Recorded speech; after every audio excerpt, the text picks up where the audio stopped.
चलिए देखते हैं सवाल क्या है। क्वेश्चन कहता है total of 48 joule heat is given to 1 mole of helium. तो आपका हीलियम है और 1 मोल यहाँ पे दिया हुआ है।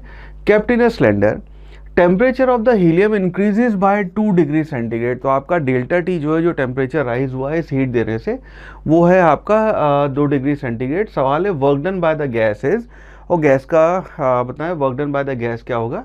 और अपने को दिया है given is R is equal to 8.31, यही अपने को SI यूनिट में यहाँ वैल्यू लेनी है। तो सबसे पहले तो ये देखना कि जो अपने को गिवन है वो है कि आपने जो डेल्टा Q है that is equal to 48 joule, N अपने को यहाँ पे 1 दिया हुआ है, और यहाँ पे अपने को दिया हुआ हीलियम है। नाउ हीलियम के केस में डिग्री ऑफ फ्रीडम की अगर हम बात करें तो डिग्री ऑफ फ्रीडम, क्योंकि ये मोनोटॉमिक है, तो डिग्री ऑफ फ्रीडम F जो है उसकी वैल्यू आपके यहाँ पे 3 हो जाएगी। ना इसके बेसिस पे अगर हम यहाँ पे डेल्टा Q अपने को दिया हुआ है, डेल्टा U कैलकुलेट करें तो डेल्टा U होता है, उसको हम लिखते हैं half FNR delta T।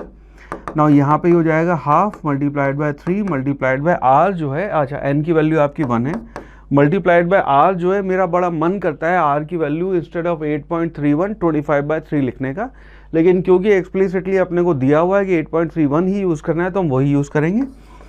8.31 multiplied by delta T जो है, अब नाउ डेल्टा टी अपने को डिग्री सेंटीग्रेड में 2 डिग्री है, और आपका केल्विन में भी 2 ही डिग्री आपका चेंज इन टेम्परेचर होगा। तो यहाँ पे लिख देंगे 2 से कैंसिल हो जाएगा, तो आपका डेल्टा यू जो है उसकी वैल्यू हो जाएगी। अगर तो अगेन फिर यहाँ मन करा है 25/3 होता है तो 3 कैंसिल हो जाता है, वैल्यू आपकी 25 आ जाती है, लेकिन नहीं, हम वही यूज़ करेंगे जो अपने को यहाँ पे दिया हुआ है। 3 को 8.31 है, जब इससे मल्टीप्लाई करेंगे तो ये वैल्यू आ जाएगी, 2 कैंसिल हो गया, ये आ गया आपका 3 9 और 8 3 24, तो 24.93 जूल ये हो जाएगा।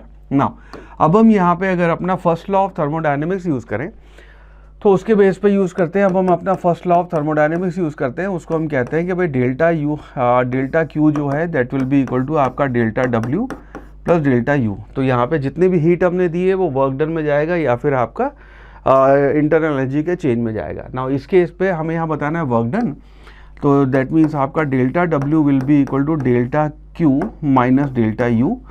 वैल्यू रख देते हैं, डेल्टा Q जो है उसकी वैल्यू अपने को दी है 48 माइनस डेल्टा U जो हमने कैलकुलेट किया है यह है आपका 24.93। नाउ इसको अगर मैं 25/3 लिखता तो 25 आता, बट दैट्स ओके, ये 24.93 है। तो इसके बेसिस पे हम कहेंगे delta W will be equal to 48 में से जब इसको हम माइनस करेंगे तो 24 तो वैसे ही चला जाएगा, ये माइनस कर रहे हैं तो आपका आ गया 23.07 जूल।